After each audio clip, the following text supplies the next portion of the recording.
All right, Michael, hello. Always a pleasure to speak with you here. I am excited to talk to you about ESG today. How are you doing today? I'm doing very good. And ESG is one of the hottest topics around. It seems to be the point of most of my conversations these days. Yeah, and I think one of our things that we're going to cover today is really taking it beyond the buzzword. And we're going to talk about how to bring ESG to life in your organization and the strategy that you choose. So that's going to be really good. And I'm looking forward to talking with you today. Likewise. So let's get right into it. We have a limited amount of time. Let's talk first about what exactly is ESG and how has it come to play across really all industries these days? And maybe even you can help us with what it used to be known as before it became that buzzword. Certainly. Well, ESG is what we have today. Before we called it CSR, corporate social responsibility, sustainability, social accountability. It's had many different variations. Now, so we've been doing things over time, but the challenge is with the past, a lot of things like corporate social responsibility, otherwise known as CSR, they're often passed around the organization like a hot potato, and too often landed in the lap of marketing, and CSR became a branding exercise. It's like, let's put green in our logo. Somebody has that brilliant idea. ESG is the next evolution of that, but it's very different because it's got teeth. And corporate investors like State Street and BlackRock and others are making investment decisions based on the ESG metrics of organizations. Individual board members are being voted out if they don't support or perform to specific ESG metrics.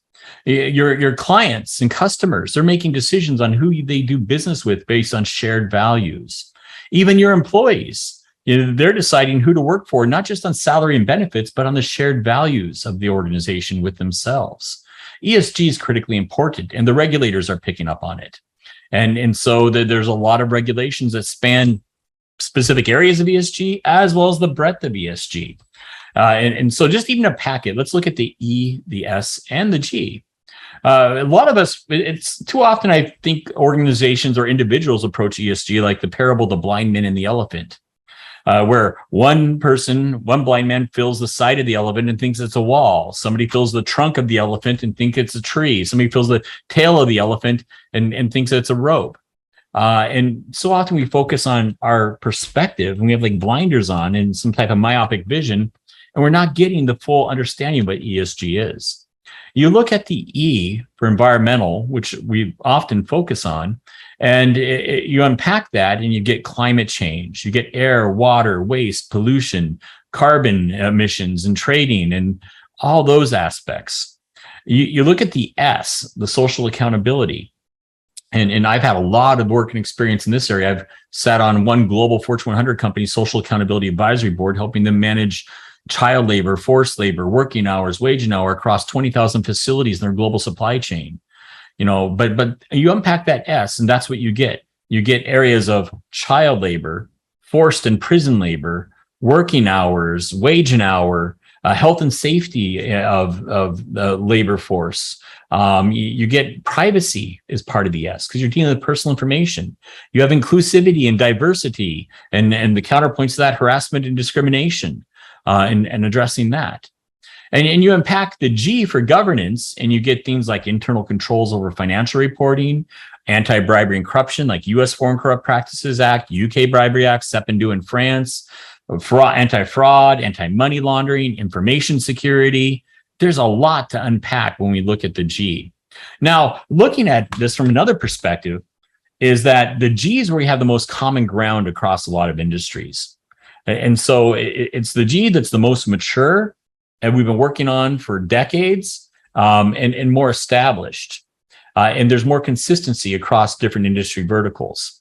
On the flip side, the E, wow, this is where it's getting a lot of focus in the press. This is what's getting a lot of focus from investors. It's what's getting a lot of focus from regulators, but nobody's figured it out yet. We're all sort of in the same boat. So at the moment, I don't think it's going to be for very long. At the moment, probably the most forgiveness is in the E out of the ESG because we're all trying to figure that part out of it. But the other part of the E is that it's the most variation across all this. Because when you look at the E, the environmental program at a petroleum company looks very different from an environmental program at an insurance company. There's a lot of variation between industries in the E. The S in the middle, we've been working on for a few decades. It's not quite as mature as the G, but the S has some of the most significant brand reputation risk today. If you have issues of inclusivity and diversity, if you have issues of child labor, forced labor, those are things that can haunt you not just for weeks, months, or years, but even decades. We can all think of certain brands that as soon as we hear the term child labor, that pop into our mind. And so the S is probably where we have some of the most significant risk exposure to organizations today, but I think the E is going to pick up on that. Now, another point to look at this is the variation in regulation. We have a lot of siloed regulation. Like you look at the S and you got things like UK Modern Slavery Act, Australia Slavery Act, conflict minerals, which is part of the Dodd-Frank Act here in the United States. We have to trace tin, tantalum, tungsten, and gold down to the source smelter and mine to see if they come from the Democratic Republic of the Congo or 9 countries surrounding it known for crimes against humanity. You've got privacy laws like California's GDPR California's CCPA and the European Union's GDPR. Australia's Privacy Act, South Africa's POPI, Canada's PIPEDA. I mean, there's so much in that S area. The environmental side, we're seeing a lot of regulations in upcoming themes like the SEC's climate disclosure rules with 3 tiers to that. And we have a lot of stuff going on from the Federal Reserve that, and also in Europe, that requires banks to have somebody responsible for environmental risks to understand the environmental impact on the bank's assets. And when you unpack the G, you get regulations like Sarbanes-Oxley and anti-bribery and corruption. You've got U.S. Foreign Corrupt Practices Act, UK Bribery Act, SEP and DO in France, and more. And it goes on and on. So there's a lot of regulations that hit pieces of this. But we're also seeing breadth of regulations. Like Germany right now, you've got Germany's Corporations Due Diligence Act. And there's a corresponding EU directive that's going to require member countries in Europe to pass legislation similar to Germany's. It's going to have a bigger global impact than GDPR did. And in Germany's Corporations Due Diligence Act, you have to do ongoing, extensive due diligence, not just initial, but ongoing due diligence across all your third-party supply chain vendor relationships around the E, the S, and the G. Quite extensive.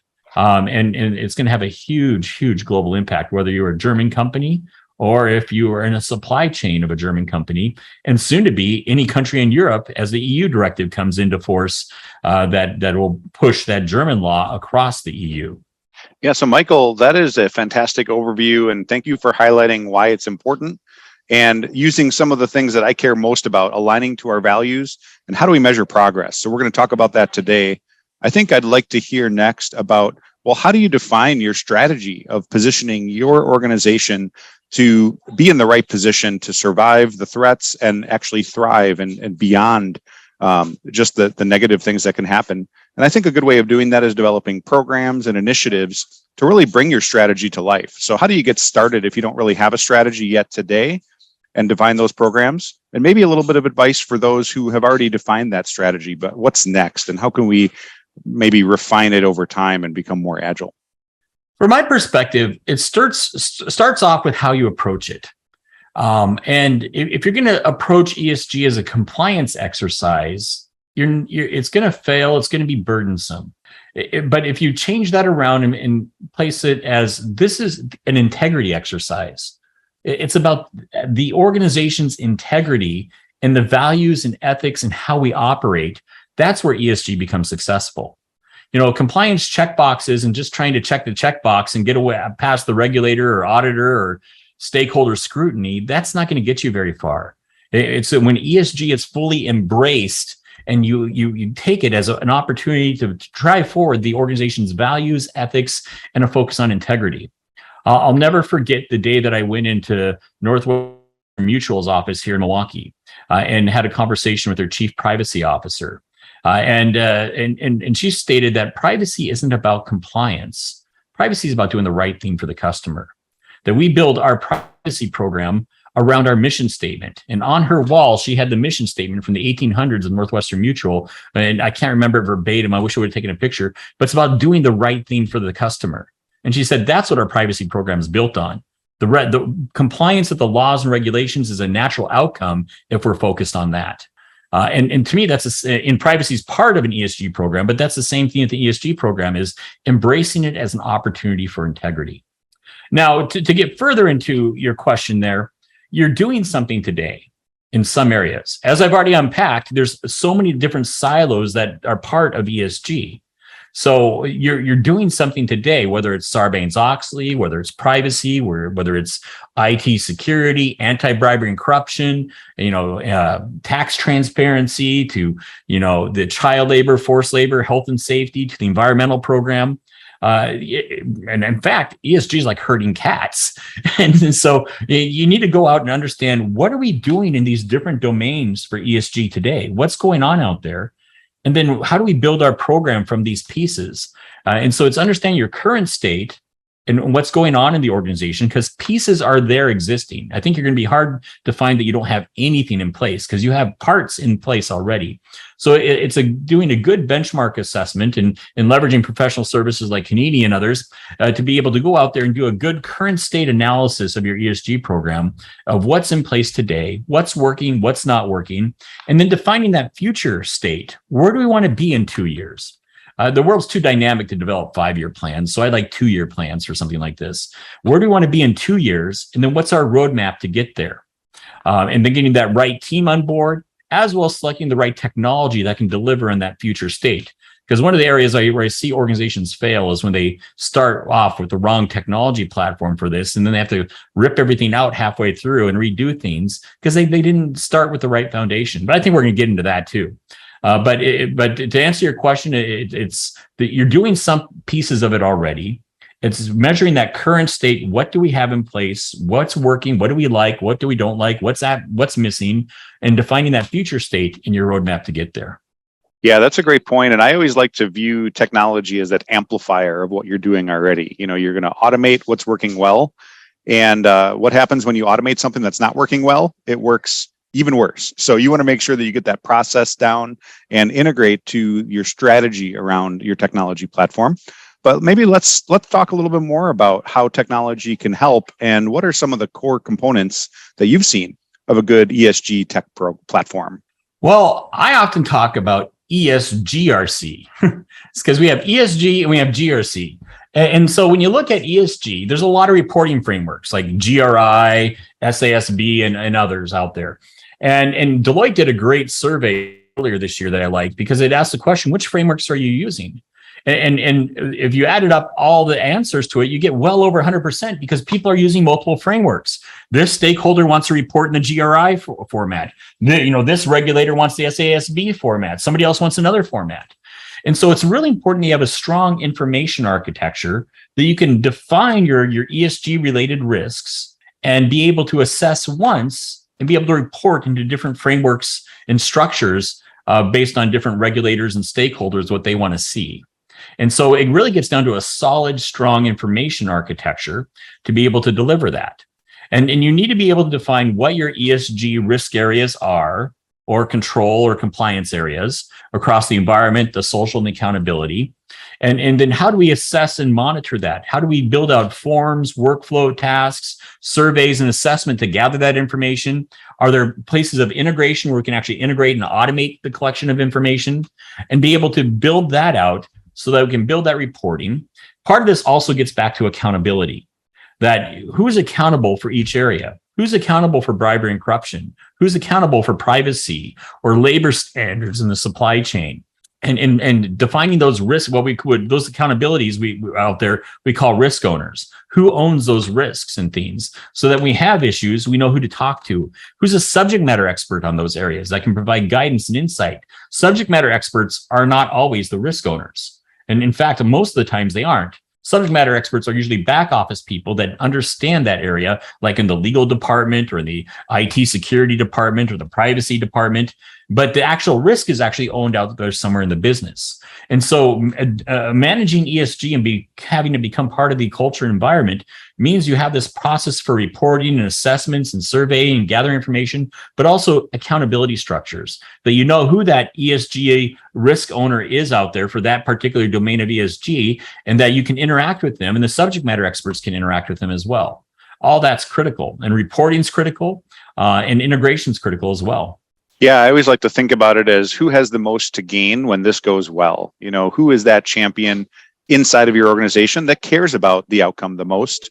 And that I'm glad you touched on reporting. That's our next topic here is some of the things that we encourage you to measure and celebrate the progress that you've made and kind of readjust the sails, if you will, for where you're going next based on what you see in your organization and in the external environment. I always like to point out the differences between being accountable for output versus outcomes. And I think that what we're seeing in the industry these days is people are aligning more so to those outcomes that we're chasing. What is your North Star? What direction are we moving in? And what is it going to look like when we get there? And then again, it's an agile process and adjust. Maybe let's talk about what are some of the things we can measure and what are the milestones that you've seen organizations encounter and what actions do they take when they see those milestones? Well, first off, I like that you mentioned outcomes because it brings up important differentiation between the US and Europe. In the US, so often our GRC programs or our ERM programs or just compliance programs, they're compliance exercises like check boxes. Give me the checklist and let me check the check boxes. And then if I check all my check boxes, I want my get out of jail free card. While over in Europe, you have a completely different paradigm for regulation in this space, as well as all the spaces that fold into it, called principles or outcome-based regulation, which you're just talking about outcomes, that we're not going to tell you exactly how to do it. We're not going to be prescriptive and give you a checklist. The way this company does it might be different from the way this company does it. We're going to focus on that outcome. Are you achieving what's expected? And you can choose the path to get there. If you have issues, then we'll unpack things and determine if it was the right path. But, I find in Europe, we're a little bit more mature thinking over there because it's called principles or outcome-based regulation. And it impacts this ESG area significantly. But in that context, you need to be able to embrace ESG and really define those accountability structures. And you need good data, dashboards, and reports because, if I'm accountable for all of ESG programs, so like if I'm a chief ethics and compliance officer and that I've got to herd all the cats of ESG, I want good insight into it. But if I'm a domain accountability person, like for Sarbanes-Oxley and internal controls or privacy or IT security or the environmental or health and safety in the supply chain, child labor and supply chain, I want good data and insight on that. Because if I'm actually the risk owner of that area, I want to know that we're crossing our T's and dotting our I's correctly, and that our risk exposure is at an acceptable minimal level, and not too extreme in those areas, because I actually own the risk. My job's on the line, my reputation. In some areas of the world, like in Europe, like with the UK SMCR, or Ireland's SEER, Australia's BEAR, or Hong Kong's managers in charge, or Singapore's individual accountability conduct, you actually have senior management functions that are ultimately accountable. Like in financial services in the United Kingdom, you actually have a senior management function that is responsible for the environmental impact on the bank, or the privacy, or the supply chain, or vendor relationships. And if there's some type of misconduct, like willful misconduct, that senior management function can go to jail. If there's negligence or lack of due diligence in this area, that senior management function can be fined out of their bank account and not the bank's bank account. And so that unfolds into a lot of this ESG in certain countries too, is that accountability. But you need to define those clear levels of accountability. The other thing to bring up is that somebody needs to be leading this. This is not one department, though. It's what I would call a federated program, because you have to bring together environmental and health and safety and human resources and procurement in the supply chain and privacy and IT security and internal controls and bribery and corruption. There's a lot of departments that are part of this initiative. So you need to establish some charter for your ESG strategy and how these different departments and functions and subject matter experts work together on ESG. But somebody needs to be leading this. In my interactions, a lot of times that's the chief ethics and compliance officer that's responsible for the integrity of the organization. In smaller organizations, I see audit leading this charge. But I've also come across enterprise and operational risk sometimes leading it as well. Yeah, I love where you talk about the charter and really the accountability for the leaders in the organization. So that leads to how you tell your story with all these data points. right? So what are some examples that you've seen, maybe some good examples and maybe some examples where people need to improve the way that they tell their story? I think sharing your story internally as well as externally is how it all comes together. What are some examples that you've seen in the marketplace and some advice that you'd give in how you tell your ESG story? I mean, first it is defining what it is and why. Why are we doing ESG? And you should have some type of mission or vision statement for ESG. And my recommendation is that it's about the integrity of the organization. This is the way we do business. It's not just getting past the regulator scrutiny or stakeholder scrutiny, but it's actually about the way we do business, the integrity of the organization. And that starts with that, what it is and why. And then it gets in, what does this mean to you as the broader stakeholder community? And what's to be expected out of you within the organization, whether you're in compliance and ethics, legal, enterprise operational risk, IT security. What does it mean to you in those departments and as an individual subject matter expert in role of that? And then what is our plan? Defining our current state, where are we at today? And then our future state, where do we want to be in 2 years? And what's our roadmap to get there? And one of the key pieces of that is that you have to break things up into stages. I mean, as I've unpacked ESG with you, it's complex. There's a lot of pieces. And if you use the analogy of like climbing Mount Everest, you don't just run up Mount Everest. If you climb Mount Everest too quickly, you actually die. Your body has to acclimate at certain altitudes before it's ready to get to the next level at Mount Everest. And the same thing with an ESG strategy, because there's so many different things and pieces to this. You need to think, what is our greatest ESG risk exposure today? Is it somewhere in the S? Is it somewhere in the E, somewhere in the G? Where are we going to start in the first 3 months, and then the next 3 months, and the next 3 months, and build out that project plan to get there? Because you take on too much too quickly, and that's where projects fail. But it's also extremely important that, as part of the strategy is that you have the right foundation. Documents, spreadsheets, and emails are not going to get you there. You need real-time visibility into your ESG environment.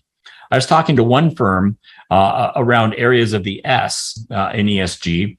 They're spending 200 hours to build a report for the board of directors every year. That was because everything was trapped in documents, spreadsheets, and emails. And they'd have to comb through hundreds to thousands of documents, spreadsheets, and emails, tabulate and aggregate information on risk issues and incidents and cases, investigations around the S, and to find out that they had issues that started 11 months ago and are out of control now. That's not managing ESG risk. That's reacting to ESG risk. Documents, spreadsheets, and emails are a recipe for disaster. You need a good, solid information technology architecture that can give you 360-degree contextual awareness and situational awareness of ESG in your environment, so you can see things trending, and that can integrate with other systems or external intelligence sources to have real-time visibility into your environment. Yep. And the key I like about when you build your roadmap is to make sure that you have feedback loops built in and make it agile and as agile as possible. Because if you think about the drastic change that we've been through over the last couple of years, everyone's 5-year plan was out the window, like you said. Now it's the time to be a bit more agile. Let's use our senses and our data analytics processes internally to get the data that we need to make key decisions as we align that roadmap for the future. So I think you often hear, going back to your elephant metaphor earlier, how do you eat the elephant? One bite at a time. Let's take this one step at a time. Let's be true to where we are in our maturity, and let's take bite-sized action and measure progress as we go. Yep. Fully on board.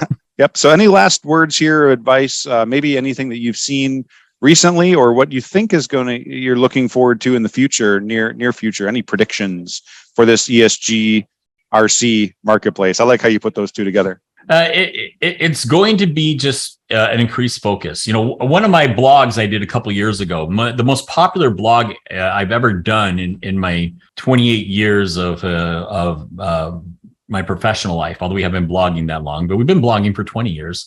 So, but let's say the last 15 years of my career since I left Forrester and have started GOC 2020, the most popular blog I ever wrote was in December of 2019, and it's called A Tale of Two Futures. Is our future a Blade Runner future, or is it a Star Trek future? Are we headed towards that dystopia of Blade Runner that's an environmental and social disaster?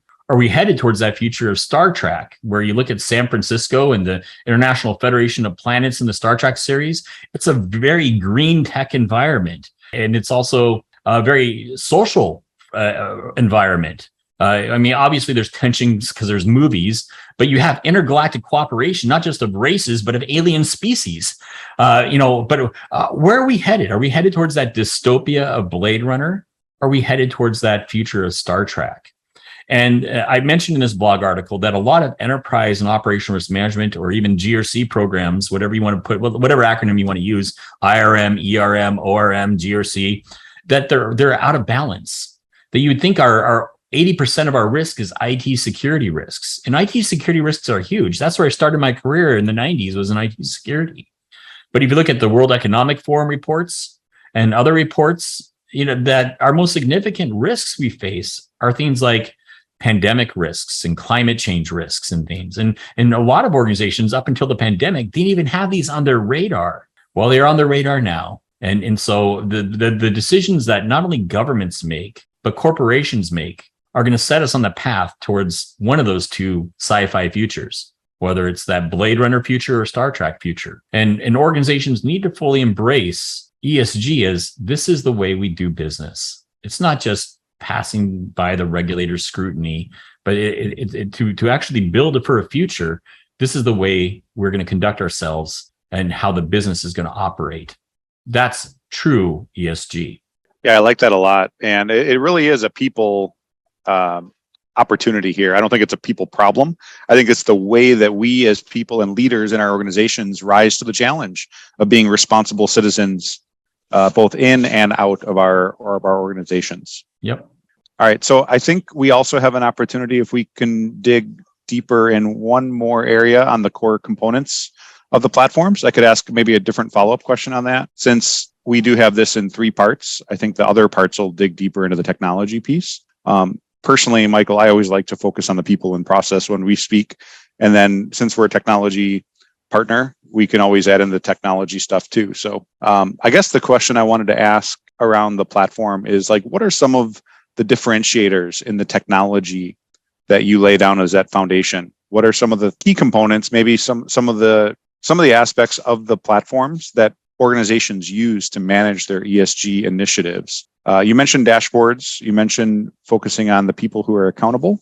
But what else would you say to those who are looking for a technology platform to help them bring their ESG strategy to life and make it easier to manage? One of the critical things from my perspective to deliver ESG from a technology standpoint is the agility of the platform. That ESG is not cookie cutter. An ESG program in one bank looks different from another bank. ESG program in one pharmaceutical life sciences program, it has differences in another. And there's a lot of variation between industries and in size of the organization. A small credit union has a different perspective than a global bank, for example. And so if to deliver good technology is you need an agile platform that can easily be configured and adapted to what ESG looks like in your organization. ESG isn't just something you go down and pull off the internet and say, this is our ESG program. If it's really about the integrity of the organization and how you operate and do business, it's got to fit your business processes, your business reporting cycles, your accountability structures. And that means you need a very agile program that can deliver on things today in your organization, but your organization evolves. There's mergers and acquisitions, and there's growth and expansion into new markets. That all changes your ESG program. You need a technology foundation that is agile, that can grow and adapt with your organization as it changes and evolves.